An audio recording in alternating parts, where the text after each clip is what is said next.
Here are all the parts included with your wooden tufting frame. You'll find 4 wooden bars, metal brackets with screws, a few joining pieces, and small accessories for the assembly. Let's start with the main wooden pieces. This long one is the base. It's the part that will be fixed to the table during use. Then you have the top bar and the 2 sidebars. Each sidebar has 2 pre-drilled holes that connect directly to the base with screws. Take a moment to check that all holes are clean and that the wooden surfaces are smooth and free of splinters before starting to assemble. Now begin attaching the sidebars to the base. Position each piece carefully and make sure the corners stay aligned.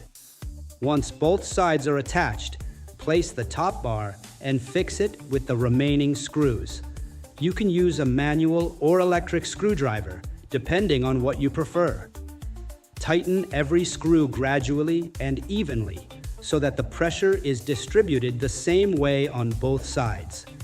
This helps keep the frame perfectly square and balanced. Be mindful of the small nails or screw heads around the wooden surface. These parts are essential for stability, so make sure they are all fully tightened but not over-torqued. The frame should feel firm when lightly pressed, with no movement at the joints. Now move to the accessories on one of the sidebars. The lower attachment is designed to hold the yarn cone, keeping it close and stable during tufting. Just above it, add the small piece with 2 nails. This is where the yarn passes through to stay aligned. Install the thread guide as well. It keeps the yarn under tension and ensures smooth movement while working. Finally, reinforce the structure by adding the 4 corner joining brackets, one on each corner of the frame. These metal joints help lock the structure completely and prevent any movement during use.